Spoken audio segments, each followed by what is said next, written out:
안녕하세요. 염쌤입니다. 3D 프린터 응용 기능사 실기 하루에 10분씩 20일 완성해 나가는 동영상입니다.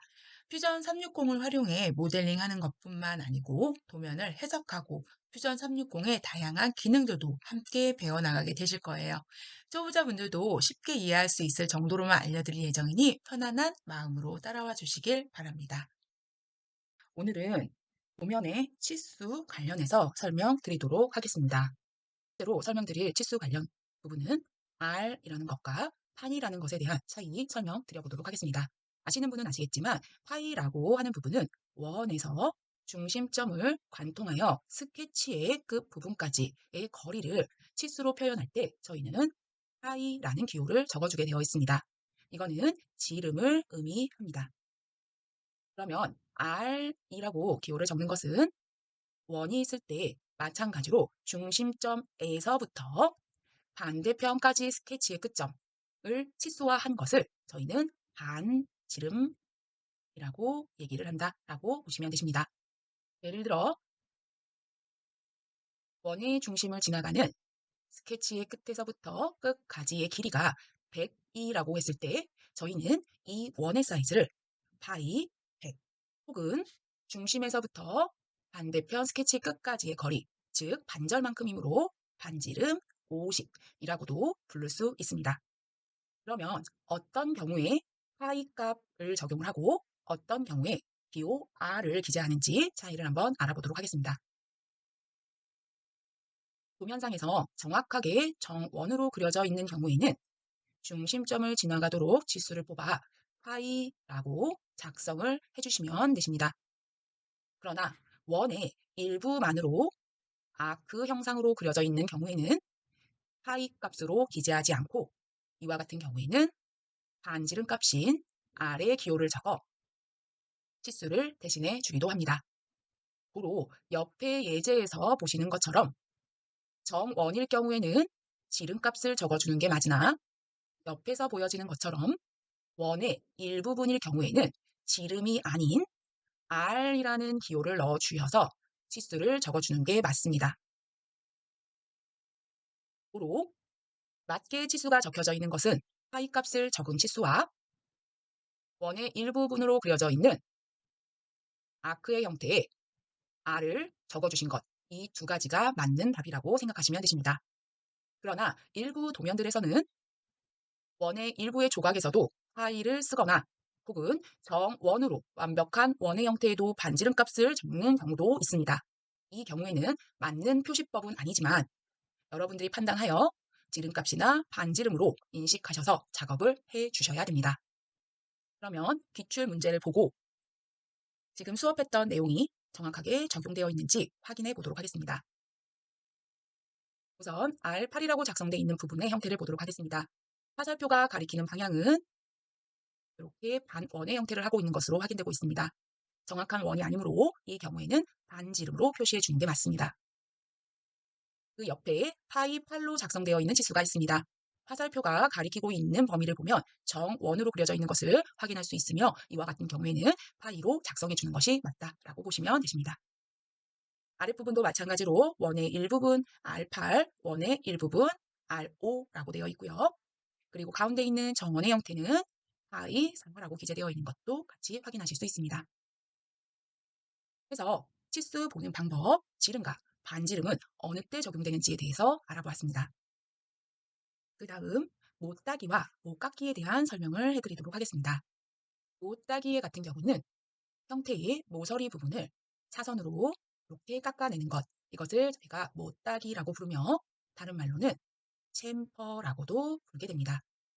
못깎기 같은 경우에는 마찬가지로 형태의 모서리를 둥글게 처리하는 것을 못깎기라고 부릅니다. 퓨전 360에서는 필렛이라고 부르기도 합니다. 두 가지 용어는 모두 다 기억해 주셔야 됩니다. 그래서 못따기에 대한 치수 표시 방법에 대해서 알아보도록 하겠습니다. 못따기 같은 경우에는 모서리를 가공해야 될 부분의 끝점에서부터 거리값을 각각 가로와 세로로 치수 표현을 해 주셔야 됩니다. 로 해당 범위는 실제로 굉장히 좁은 범위이지만 치수가 2번씩 들어간다라는 단점이 있어 많은 제약이 따를 수 있습니다. 일반적으로 치수는 방금 말씀드린 것처럼 가로와 세로 치수를 적어 주시거나 혹은 치수 하나와 각도 값을 이용해서 모서리를 가공해 주실 수도 있습니다. 밑으로 내려와 지시선으로 뽑혀져 있는 치수를 한번 보도록 하겠습니다. 해당 치수는 챔퍼의 약자인 C 적혀 있고요. 그 옆에 숫자로 이루어져 있는 것을 확인하실 수 있을 겁니다. 지금과 같은 표시 방법은 방금 말씀드린 것과 같이 치수가 2개씩 나와 있는 게 아니라 한 줄로 굉장히 깔끔하게 표현되어 있는 것을 확인하실 수가 있을 겁니다. 그렇다면 어떤 경우에 지금과 같이 깔끔한 표시가 가능한지 알아보도록 하겠습니다. 모든 경우에 C 그리고 숫자로 구성되어 있는 지시선을 사용하실 수 있는 것은 아닙니다. 첫 번째 그 조건이 가로와 세로 값이 동일할 경우, 두 번째 조건은 치수 값과 각도 값이 주어질 경우에 그 각도 값이 45도일 경우, 이 두 가지 경우는 마찬가지로 가공 처리되었을 때 가로와 세로 지수가 동일한 결과값이 나오기 때문에 이 경우에는 앞에 기호 C를 적어주어 뒤에 있는 치수값만큼 가공 처리해 주세요 라는 의미로 받아들이시면 됩니다. 고로 지금처럼 가로 세로의 치수가 2라고 가정하였을 때 지시선을 이용하여 챔퍼 거리값 2라고 적어주셔도 되십니다. 그러나 챔퍼 C라는 기호를 사용하지 못하는 경우는 이 두 가지 경우를 제외한 모든 경우들이라고 생각하시면 되십니다. 지금과 같이 가로와 세로의 치수가 서로 상이할 경우라든지 아니면 각도값이 45도가 아닌 다른 치수들일 경우에는 모두 다 C라는 기호를 사용해서는 안 됩니다. 이 부분에 대해서만 주의해 주시면 되십니다. 이 앞에 들어가 있는 3-라는 것은 어떤 걸 의미하는지 한번 알아보도록 하겠습니다. 3-라고 표시되어 있는 것은 챔퍼 10으로 가공되어지는 범위가 똑같은 치수로 총 3곳이 있습니다. 라는 의미로 받아들이시면 됩니다. 해당 도형에서는 10과 10으로 처리되어 있는 한쪽의 모서리 부분과 10과 45도로 처리되어 있는 또 한 모서리, 그리고 챔퍼 10이라고 지시선으로 표시되어 있는 이 3곳이 모두 다 같은 값으로 가공돼야 되는 부분입니다. 고로 결과는 이와 같이 만들어진다라고 보시면 되십니다. 그러면 오른쪽 하단 같은 경우에는 치수를 그대로 적어 놓아야 하나요? 라고 질문하실 수 있는데요.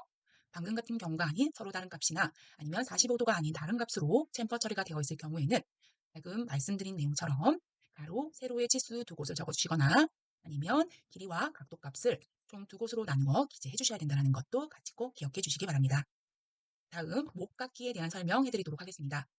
목깎기는 선과 아크, 선과 아크 서로 꺾어진 각을 가지지 않고 스무스하게 연결되도록 처리하는 것을 목깎기라고 부릅니다. 이와 같은 경우에는 저희가 원의 일부분을 활용해서 스케치했으므로 반지름 R을 넣어주셔서 중심점으로부터 해당 거리값이 10이구나 라는 것을 파악하실 수 있게 되는 겁니다. 마찬가지로 앞에 4-가 적혀 있으므로 사각형 모서리 4곳을 모두 다 반지름 10으로 가공 처리해 주십시오라고 받아들이시면 되는 겁니다. 기출문제 보도록 하겠습니다.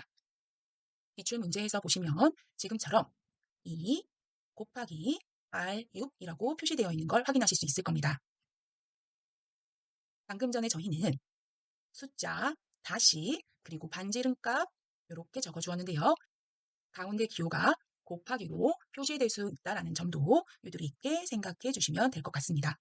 고로 해당 치수는 두 곳을 반지름 6으로 가공해 주세요, 스케치해 주세요 라고 받아들이시면 되는 겁니다.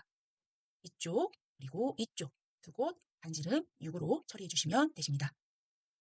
밑으로 내려와 C5라고 적혀 있는 치수가 있습니다. 이 부분도 마찬가지로 가로, 세로 모두 다 5라는 치수에서 가공 처리해 주십시오 라고 받아들이시면 되십니다. 그래서 못따기와 못깎기 그리고 수량에 대한 관련된 부분 알아봤습니다.